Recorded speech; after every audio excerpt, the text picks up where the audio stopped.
ఆయనలో ముగ్గురు 25 సంవత్సరాలు కుర్రోళ్ళు ఉన్నారు, 1 సంవత్సరం బాబు కూడా ఉన్నారు. అది ఆయన స్పీడ్. జిఎస్ఎల్ మెడికల్ ఇన్స్టిట్యూషన్స్ మరియు కిమ్యూ ఇంటర్నేషనల్ యూనివర్సిటీ భాగస్వామ్యంతో ఇండియన్ అలైన్డ్ ఎంబీబీఎస్ కోర్స్ అడ్మిషన్లు అందిస్తోంది నియో. ఆయన స్పీడ్ ఈ రోజు కూడా క్యాబినెట్లున్న మాలాంటి యువకులం అందుకోలేకపోతున్నాం. ఆయన నిరంతరం రాష్ట్రం కోసం కష్టపడాలి, ప్రజలకు ఉద్యోగాలు కల్పించాలి, అన్ని రంగాల్లో ఆంధ్ర రాష్ట్రం నంబర్ 1 చేయాలని లక్ష్యంతో ఆయన పనిచేస్తాం జరుగుతుంది. నేను గూగుల్ తీసుకొచ్చినప్పుడు నా ఆనందం ఆయనకి చెప్పుకోవాలి అని వెళ్ళా. ఈరోజు నాకు ఫుల్ మార్క్స్ పడతాయి అనుకున్నా. ఆయనకి వెళ్ళిన వెంటనే చాలా సంతోషం, గూగుల్ వచ్చింది, నెక్స్ట్ ఏ పరిశ్రమ వస్తుందని తిప్పి నన్ను ప్రశ్నిస్తాం కూడా జరిగింది. ఆర్థిక ఇబ్బందులు ఎన్ని ఉన్నా ఇచ్చిన ప్రతి హామీ ప్రజాప్రభుత్వం నిలబెట్టుకుంటుంది. 2 ఏళ్ల సుపరిపాలన అందిస్తాం జరిగింది. సంక్షేమ అభివృద్ధి మన ప్రభుత్వానికి జోడెద్దుల బండి. వృద్ధులకి 4,000 రూపాయల పెన్షన్, వికలాంగులకి 6,000 రూపాయల పెన్షన్ ప్రజాప్రభుత్వం ఇస్తుంది. తల్లికి వందనం, దీపం, స్త్రీ శక్తి, అన్నదాత సుఖీభవ, చేనేతలకు ఉచిత విద్యుత్, అన్న క్యాంటీన్, ఆటో డ్రైవర్లకి మరియు మత్స్యకారులకి ఆర్థిక సహాయం, ఇలా అనేక సంక్షేమ కార్యక్రమాలు ఈరోజు ప్రజా ప్రభుత్వం నిర్వహిస్తుంది. మెగా డిఎస్సి ద్వారా 16,000 టీచర్ పోస్టులు భర్తీ చేశాం, 6,000 కానిస్టేబుల్ పోస్టులు కూడా భర్తీ చేశాం. ఇప్పుడు ఏకంగా 10,000 పోస్టులతో జాబ్ క్యాలెండర్ కూడా విడుదల చేసి ఈ ఫైనాన్షియల్ ఇయర్ లో ఆ ప్రక్రియ కూడా పూర్తి చేస్తాం.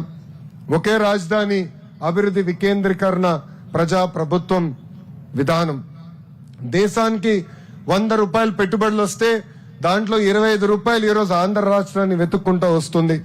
ఒక Google, Arcelor Mittal, jet fighters తయారు చేసే AMCA project, TCS, Infosys, Cognizant, royal Enfield, ఇలా వేలాది మెగా ప్రాజెక్ట్స్ ఆంధ్ర రాష్ట్రానికి చిరునామాగా చేశాం.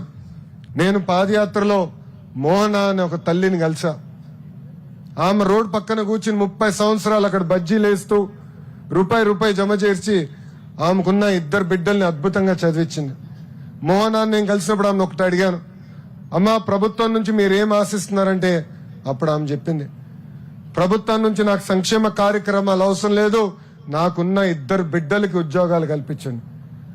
ఆ మాట నుంచే మొదలైన ఆలోచన 5 సంవత్సరాల నిరుద్యోగ యువకులకి 20 లక్షల ఉద్యోగాలు కల్పించాలి లక్ష్యం. ఆ లక్ష్యంతో ఈరోజు ప్రజా ప్రభుత్వం పనిచేస్తుంది. ఉద్యోగాలు కల్పిస్తాం మా బాధ్యత, కానీ కష్టపడి పనిచేస్తాం యువత బాధ్యత. దేశభక్తి ఎంత ముఖ్యమో రాష్ట్ర భక్తి కూడా చాలా చాలా అవసరం. మీకు అందరికీ ఒక చిన్న ఉదాహరణ చెప్తా. ఆగస్ట్ 9, 1965లో మలేషియా నుంచి సింగపూర్ విడిపోయింది. ఒక చిన్న మత్స్యకార దేశం ఆనాడు సింగపూర్. మన రాష్ట్రానికి ఉన్న న్యాచురల్ రిసోర్సెస్ కూడా సింగపూర్కి లేవు, కానీ ఒక్క నాయకుడు ఆ దేశ చరిత్ర మార్చేశాడు. ఆ నాయకుడే ఆనాటి ప్రధానమంత్రి లీ క్వాన్ యూ గారు. We will survive, we will build this country ourselves అని లీ క్వాన్ యూ గారు అన్నారు. ఆయన దేశ ప్రజలకి కొన్ని విషయాలు చెప్పారు. Stop blaming others, work harder, stay discipline, think long term, believe in your country, build together. అక్కడి నుంచి ప్రయాణం ప్రారంభిస్తే ఇప్పుడు ఇంత చిన్న రాష్ట్రమైన, చిన్న దేశమైన ఒక డెవలప్ దేశంగా తయారైంది. చిన్న దేశమైన ఏకంగా 20th లార్జెస్ట్ ఎకానమీగా వాళ్ళు తీర్చిదిద్దుకున్నారు. అలాంటి గొప్ప ఆలోచన ఉన్న నాయకత్వం ఈరోజు మన భారతదేశంలో ఆంధ్ర రాష్ట్రంలో ఉంది. కేంద్రంలో ప్రధాని నరేంద్ర మోడీ గారి నాయకత్వం, రాష్ట్రంలో గౌరవ ముఖ్యమంత్రి శ్రీ నరేంద్ర మోడీ గారి నాయకత్వం అహర్నిశలు మన కోసం అందిస్తున్నారు. ఒక చిన్న దేశం ఇంత అద్భుతాలు చేసినంటే మనం ఎంత సాధించుకోగలుగుతామో ఒక్కసారి ఇక్కడున్న యువకులు అందరూ ఆలోచించాల్సిన అవసరం ఉంది. ఇంకెంత కాలం మన పక్క రాష్ట్రాల వైపు చూస్తాం? ఇంకెన్నాళ్ళని ఉద్యోగాలు, ఉపాధి కోసం పక్క రాష్ట్రాల వైపు వెళ్తాం? నేను ఈరోజు ఎప్పుడన్నా హైదరాబాద్కి వెళ్ళినా ఒక చెన్నై బెంగళూరుకి వెళ్ళా, వాళ్ళ అభివృద్ధి చెందుతుందే నాలో ఆ అభివృద్ధి కసి పెంచుతుంది. కేవలం ఒక హైదరాబాద్, బెంగళూరు, చెన్నై కాదు, ఒక అమరావతి, ఒక విశాఖపట్నం, ఒక కర్నూలుని అంత అద్భుతంగా అభివృద్ధి చేయాలని నాలో కసి పెంచింది. మన ముఖ్యమంత్రి గారి విజన్ 2047కి $2.4 ట్రిలియన్ ఎకానమీ అవ్వాలని. ఈ రోజు నుంచి కులం లేదు, మతం లేదు, ప్రాంతం లేదు, మనందరం ఒక సంకల్పంతో పనిచేయాలి. మనలో కసి పెరగాలి. అన్ని రంగాల్లో ఆంధ్ర రాష్ట్రం నంబర్ 1 చేయాలి లక్ష్యంతో మనందరం కలిసికట్టుగా పని చేయాల్సిన అవసరం ఉంది. ఈరోజు ఈ జాతీయ జెండా సాక్షిగా మనందరం ఒక ప్రామిస్ చేద్దాం. నేను కులం, మతం, ప్రాంతం అతీతంగా రాష్ట్రాన్ని అభివృద్ధి చేస్తాం, రాష్ట్ర అభివృద్ధిలో భాగస్వామ్యం అవుతామని మనందరం ప్రతిజ్ఞ చేయాల్సిన అవసరం ఉంది.